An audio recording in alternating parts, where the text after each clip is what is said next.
Hello everyone, welcome back to Whispers of Time. Today is not about motivation or quick success tricks.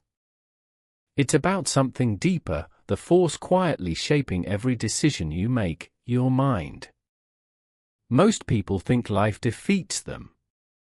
But if you look closely, that's rarely true. What actually happens is much more subtle and much more dangerous. People lose inside their own thoughts long before anything happens in reality. Imagine this clearly.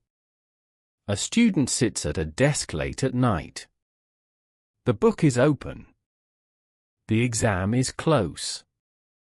But instead of studying, one thought repeats again and again, "I'm not good at this." That single sentence slowly drains energy. The student reads, but doesn't absorb. Tries, but gives up quickly. Finally, the result comes: failure.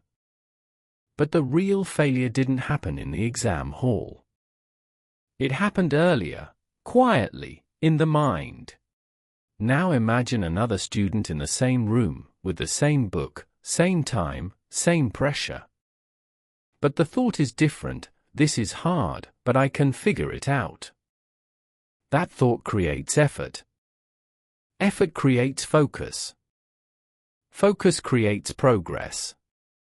And progress creates confidence. Same reality. Different mind. Completely different result. This is the hidden truth: your life is not random. It is built from repeated thoughts. Every result you see today started somewhere small, as a single thought. That thought became a decision. That decision turned into action. Actions repeated became habits. Habits formed identity. An identity shaped destiny. If the first step is weak, everything that follows becomes fragile.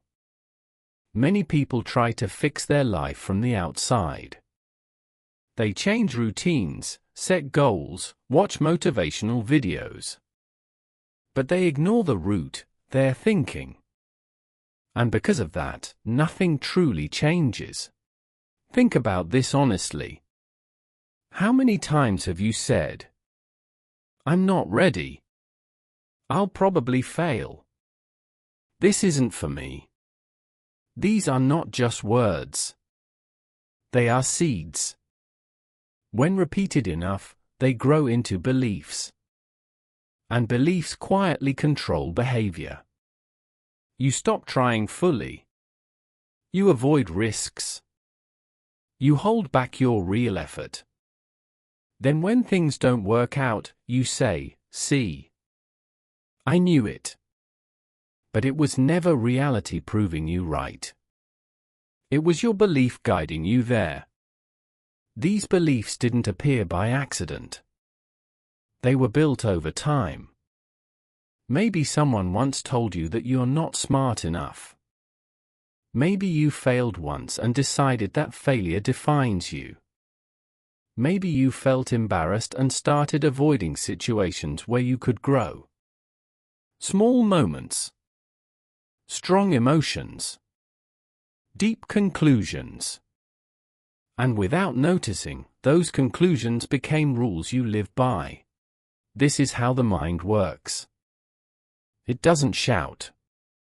It whispers. But those whispers control everything. Your mind also filters reality. If you believe the world is unfair, you will notice unfairness everywhere. If you believe people can't be trusted, every small mistake from others will feel like betrayal. But if you believe growth is possible, you will start seeing opportunities where others see problems. Nothing outside changed. Only your filter did. And that filter is your mind. Most people get trapped in a loop. They think negatively, act weakly, get poor results, and then use those results as proof that they were right all along. That loop repeats until it feels like truth. But here is the turning point. You are not your thoughts. You are the one observing them. The moment you notice a thought and question it, you create distance from it. And in that distance, control begins. Instead of automatically believing, "I can't do this," you can pause and ask, "Is this true, or is this just fear?" That question alone can break patterns that controlled you for years. Change doesn't start with action. It starts with awareness. Because once you see the pattern clearly, you can stop following it blindly. Your mind is not your enemy. But if you leave it untrained, it will run old programs, and those programs will decide your future without asking you. So the real question is not what life gives you. The real question is, what are you allowing your mind to repeat every day? There is a moment that almost everyone experiences, but very few recognize. It happens right before action. You want to try something new. Maybe speak English in front of others. Maybe start a project. Maybe take a risk that could change your life. But just before you begin, your mind starts creating scenarios. What if I fail? What if they laugh? What if I embarrass myself? Nothing has happened yet. No one has judged you. No failure has occurred. But your body reacts as if the danger is real. Your heart beats faster. Your energy drops. Your confidence disappears. And then, you stop. This is not real failure. This is mental defeat. Most people never even enter the real challenge. They lose in imagination before they face reality. Think about how many opportunities disappear like this. Not because they were impossible, but because the mind made them look impossible. Your brain is designed to protect you. It tries to keep you safe from risk, rejection, and pain. But here is the problem: it often overprotects. It treats growth like danger. So instead of pushing you forward, it pulls you back. There are always two voices inside you. One says, try. Grow. Take the step. The other says, stay safe. Don't risk it. The second voice feels comfortable. It sounds logical. It sounds protective. But over time, that comfort becomes a trap. Because every time you listen to it, you lose something invisible, your potential. Imagine someone who avoids speaking English because they are afraid of mistakes. Each time they stay silent, they feel temporary relief. But slowly, their confidence decreases. Their skill doesn't improve. And their fear becomes stronger. Now imagine the opposite. The same person speaks, makes mistakes, feels uncomfortable, but continues anyway. At first, it's difficult.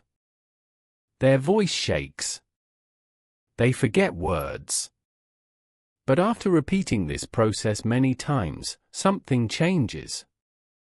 The fear doesn't completely disappear, but it loses control. This is how confidence is built. Not by removing fear, but by acting despite it. Most people misunderstand confidence. They think confident people feel no doubt. But that's not true. Confident people feel fear just like everyone else. The difference is they don't obey it every time. They move forward anyway. Here is something important to understand. Your mind exaggerates problems. Reality is usually much simpler. Before doing something difficult, your mind can create dozens of negative outcomes. But when you actually do it, most of those fears never happen. And even if something goes wrong, it's rarely as bad as your imagination predicted. This is why action is powerful. It replaces imagination with experience. And experience brings clarity. If you stay in your head, fear grows. If you step into reality, fear shrinks. But there is another layer to this struggle. Even when you decide to change, you often fall back into old habits. You promise yourself to focus, to wake up early, to work harder, but after a few days, everything returns to normal. This is not because you are weak. It's because most of your behavior is controlled by something deeper, your subconscious patterns. Your daily actions are not always conscious decisions. They are automatic responses built over time. When you check your phone without thinking, delay important work, or react emotionally, that is not random. That is programming. Your mind stores repeated thoughts, emotional experiences, and habits. And once something is stored deeply, it runs automatically. That's why change feels difficult.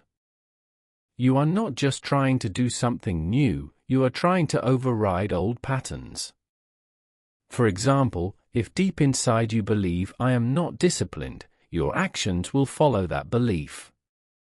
You may try to act differently for a short time, but eventually, your behavior returns to match your identity.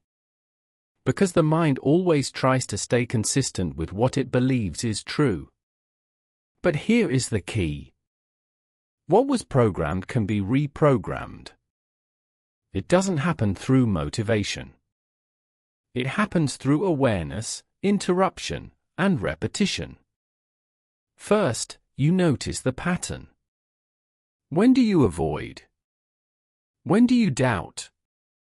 When do you escape? Then, you interrupt it. Even for a few seconds. And finally, you replace it with a new action, not once, but repeatedly. Each repetition is like writing new code. Slowly, the old pattern weakens. A new pattern forms. And over time, what once felt difficult becomes natural. This is how you take control back. Not by forcing big changes overnight, but by consistently changing small moments where your mind used to control you. Because if you don't take control of those moments, they will quietly control your entire life. There comes a point where you begin to notice something uncomfortable. It's not your situation holding you back. It's the way you see yourself inside. You may set goals, make plans, even feel motivated for a short time. But then, without warning, you return to old habits. You delay again. You doubt again. You quit again. And it feels confusing. But the reason is simple, your identity hasn't changed. Identity is not what you say you want. It's what you believe you are. If deep inside you repeat, I'm not disciplined, your actions will slowly match that sentence. If you believe, I'm not confident, you will avoid situations that require confidence.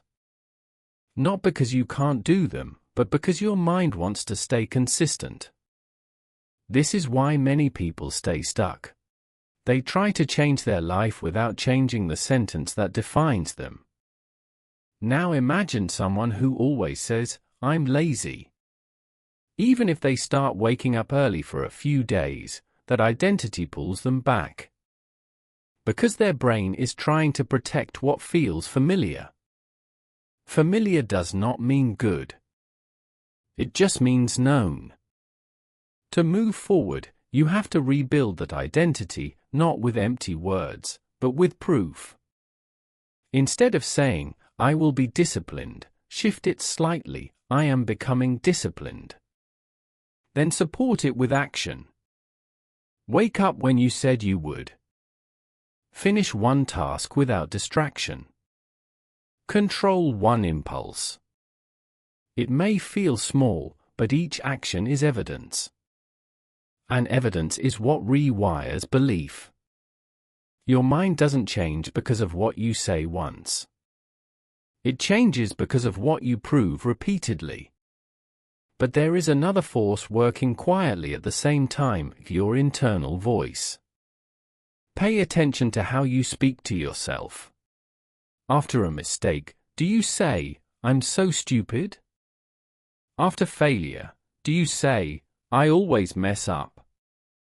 If you spoke to a friend like that, you would destroy their confidence. Yet many people do this to themselves every day. Your mind listens carefully to these words. It doesn't recognize jokes or frustration. It only records repetition. If the message is negative, it becomes identity. But you can change this. There are always two voices. One criticizes, "You're not enough." The other guides, "Try again." The critic weakens your energy. The guide builds it. For example, someone learning English makes a mistake while speaking. One person thinks, "This is embarrassing." They stop trying. Another thinks, "This is part of learning." They continue. Same mistake. Different self-talk. Different future. Your words shape your direction. If you replace destructive language with constructive language, your behavior slowly follows. Not fake positivity, real, controlled thinking. Instead of "I can't do this," say, "This is difficult, but I will improve." That small shift creates strength. But even with a strong identity and better self-talk, there is one more challenge: the modern world itself. Distraction. Every day, your attention is pulled in different directions. Notifications, messages, short videos, endless scrolling. Your mind jumps constantly. And a distracted mind cannot build anything meaningful. Focus is not just about working harder. It's about protecting your attention. When you try to do many things at once, your brain loses depth. You start something, then switch, then return, then lose energy. At the end of the day, you feel tired, but nothing important is done. This is the hidden cost of distraction.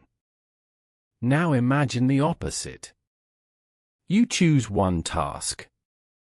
You remove distractions. You give it full attention, even for 20 minutes. At first, it feels uncomfortable. Your mind wants to escape. But if you bring it back again and again, something changes. You begin to build control.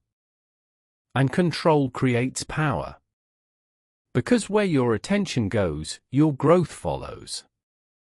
If your attention is scattered, your results will be scattered. If your attention is focused, your progress becomes visible. But the final and most difficult step is this: learning to stay strong when things feel uncomfortable. Most people avoid discomfort.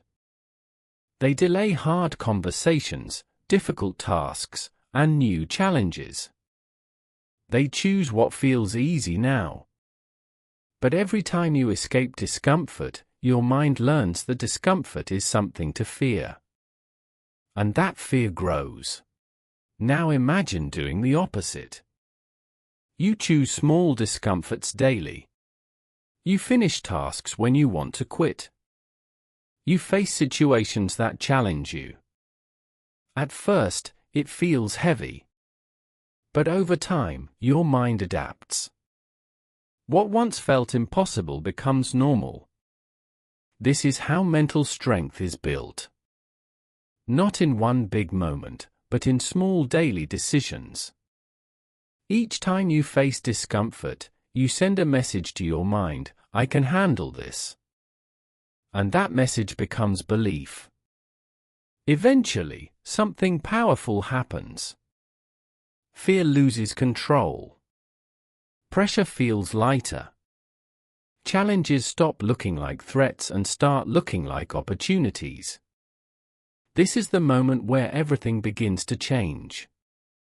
Because now, you are no longer controlled by old patterns, fear, or identity. You are choosing your direction. Your life doesn't change when the world changes. It changes when your mind changes. You cannot control everything outside. But you can control how you think, how you respond, and how you act. And that is enough. Because once your thinking shifts, your actions shift. When your actions shift, your path changes. And when your path changes, your future follows. Your mind can hold you back, or it can move you forward. The difference is not in the world. The difference is in how you train it.